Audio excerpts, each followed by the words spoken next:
had this kind of road network. This is what is found in the city, in the capital city. Yeah. This is what is found in the capital city. But when you go to other parts of the country, it is really, we shall have a look and you will see. Yeah. So this is how road network in the city is. These are captured for the purposes of just display. Otherwise, when the roads are busy, you not like it. For those who have ever been to Uganda, you not like it due to congestion. Uganda is a populated country. As a result, the city is overcrowded. For those who have ever been to Uganda, especially Kampala, when you go to the city, you will not like to move anyhow. We have been sharing with some teachers who went with Peter last time. I was asking them how was your stay in the city and other parts. They said they enjoyed the other places, but they didn't like moving in the city. You have to wait, the place is congested and some areas are not all that good.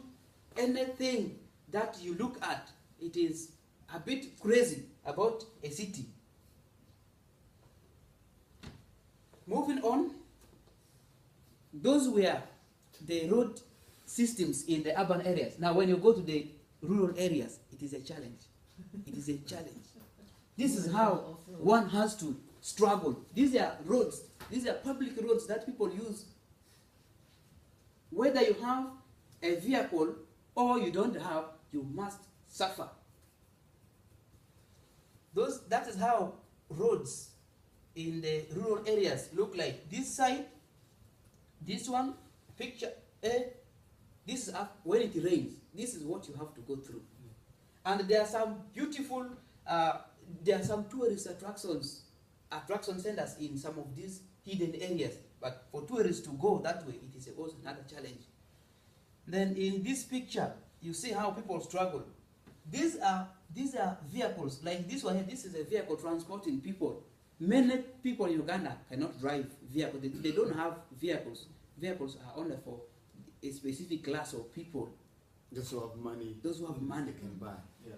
Yeah. So this one transport. If I want to go to Copenhagen, I have to board this kind of vehicle. I have to pay. I have to board this kind of vehicle. There are also buses. I have to struggle with this. You can see how people are struggling. Passengers have to get out of the vehicle to remove it from that place when it gets stuck. There are more pictures here. Like this one here, this one is a government vehicle. This one is it is a government vehicle.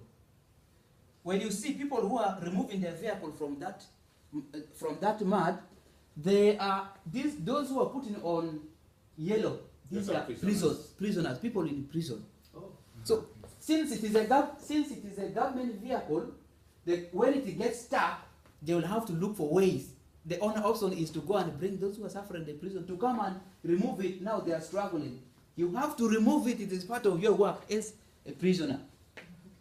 And here, this is also transport system. These are passengers. In the rural areas, Uganda is still a country that is yet developing. So here, in the rural areas, if you want to travel somewhere, you have to board these kind of vehicles. Here you can see school children, people traveling, people arriving, others also boarding. This is how the transport system in some of the rural areas is like. See how people are going through. This is a road when it overrains. Yeah. But is it raining a lot since there's so much mud? It rains a lot. It rains like these pictures we are just taken this month, at the start of this month. Currently, Uganda experiences what they call El Nino. This heavy rain that comes. It doesn't go quite often in Uganda. It has been there some times back, but it has come only this year. So it is raining heavily, very, very heavily. When it rains, you would not like it. If there are questions, you can also ask. Moving on, we have the building. These are the buildings which are found in the urban areas, especially the city.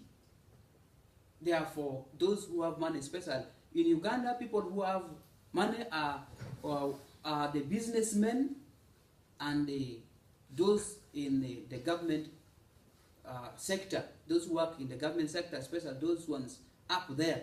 But one thing which is a bit a challenge to Uganda is those who are working up in higher offices, there's high corruption. As a result, money does not reach the locals. That's why very few people have money. That's why, especially politicians, when someone gets into the office, the person wishes not to leave.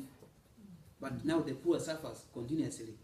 So these are houses for the middle class, those who are also struggling to where get we something. don't fall even there yet. Even we're not there. We are not in the middle class. Our class is the last. Like these ones here are for those in the cities and those with money. Yeah. Then the middle class have to put this kind of houses. I'm sorry. Yes. What kind of job does the middle class have? Sorry? Those What kind of job or titles Okay, yeah, does yeah. the middle class have? those who are doing government work but they are not highly paid, especially those who are doing civil service, they are not highly paid. Their level of income. Even teachers cannot reach. Most teachers do not reach this level. Especially maybe those who are head in schools, those who are the heads of the schools, those are like them. They can build these kind of things. It is very expensive for people Like to for build. example, our salary, me and Jimmy, our salary is 600 kroner 600 krona monthly. per month. So you can So see. you cannot afford to build this kind of house. It is for the middle class. Then the poor, actually, now those who are struggling, this is how they build their houses, and they live comfortably. You can see this family lives in a house with this type of doors. This is the house. It is a happy family, and this is also a house where someone sleeps in. Yeah. These are houses. Now here these women are struggling to build theirs. These are houses which are now in the villages. These are houses which are very nice to look at, Someone tried to build a storage building using grass statue. It's so funny. and also using mud mortar. Yeah. Moving on to schools. This is how schools in urban settings look like. They are a bit improved, but not to the standard of other. These are schools in the rural areas. These are real schools. Sometimes when foreign nationals goes to Uganda, they sympathize with Uganda like nothing. Like this is a classroom. Now it is a weekend, children at home. This is a classroom where children have to study in. The teacher has to teach the children in this classroom. And this one here, children are learning. It was a grass-thatched building. But due to heavy rain, the bricks which are not burnt, they were wet and it all fell. The wall fell down, and you can see the roof is still exists in the grass-thatched. The teacher is comfortably teaching the children. If you want to study, you have to go to this kind of. You have to go. There is no option. You have to go. Then here is also another classroom, and this is a classroom. You can see how terrible it is in case of wind. When you are in this kind of classroom, you will be praying all the time that bad weather or poor weather should not affect you. So that is a very big challenge. Some more images. In Uganda, since the population is very large, children are very many in the classes. Like this teacher is teaching over 200 children, over 200 children in the class. Children sit from here up to this way. When you collect their books for marking, you cannot finish in a day. So here, the quality of education given to children in Uganda, in most parts, is not all that good because of this. Here you find children, the government says automatic promotion from one class to another. So long as you finish the year, you go to the next class. English is our official language. We teach children English, and it is the second language. Being the second language, you'll find that Some children reach primary 7 here, which is grade 8, grade 7.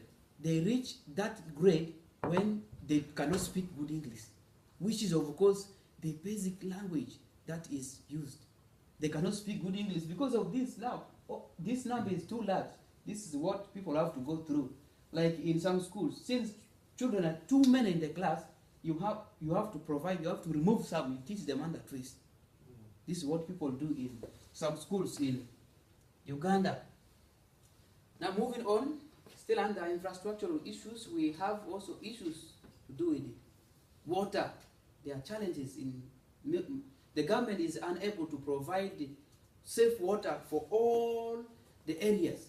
The government is unable, but non-governmental organizations and other countries are really struggling. Especially even Denmark is one of those countries. Denmark is one of the countries that have really done a lot in Uganda, especially the area of taking care of refugees. They have also now changed to infrastructure. They are working on roads. They are working on roads. Now in Uganda, Denmark has what they call DA program. I don't know what it is. Food is Danish something, refugee something that way. I don't know. It started from DA 1, DA 2. This time it has reached DA 3. So the government of Denmark sends money. There are people who are responsible. The good thing with them is whoever is sent there does the work. Unlike in Uganda, whoever is sent to go and do something somewhere, the person will make sure that instead of using that money there, the person will be keeping part of the money, and the service is very poor. So what the government or the country, Uganda, is benefiting from Denmark is also that kind of relationship. When you look at these pictures, here these children are getting water. They are taking this water home. Could be for drinking. Where there is no borehole, where there is no tap, they fetch this kind of water. It is taken for drinking. It is taken. They don't boil it. It is just poured in a pot, a local pot. After pouring, it cools. People drink. That's why many people, they suffer from diseases. In this picture here, at least this is an improved one. This one is near the school. This one is where the school children. It is built because of the pressure from the communities that children may die of the waterborne diseases. More images. Now this is how people struggle for water. Women are really in problem. That's why many of the girls are not educated. The girl has to go. The girl child has to be sent to go and look for water when others are learning in the school. The mother will say, you go to the school, but break time, you have to rush home. At break time, you have to come home, go and fetch water. If you don't fetch water, we shall have A, B, C, D. So as the child is now going to look for water 2-3 hours, others are learning in the class. So people have a lot of challenges. A woman goes to the borehole or water source and stays for very many hours there looking for water. You can see this young girl here carrying all these jerrycans. Will have to carry them one by one, rise back home with water. I'm almost summarizing. Now coming to health issues, hospitals. In Uganda, people's health is not always insured. If you have money, you have to go and insure your health. But actually 90% of Ugandans have not insured their lives. There's no life insurance, health insurance is not there. Now, many people suffer from diseases which originate from poor life habits. Now here, you have to meet long queues. These are people lining up. You may find one nurse or two nurses in the room. Those nurses are serving all these. The woman can even stay with the child, or a patient can even stay the whole day in the hospital waiting for service. You may even not be served. You may go back. That's why many people die. It has been nice to be with you. That's what I have for you. Thank you. Thank you very much. Maybe if there's anything that you didn't understand and you'd wish to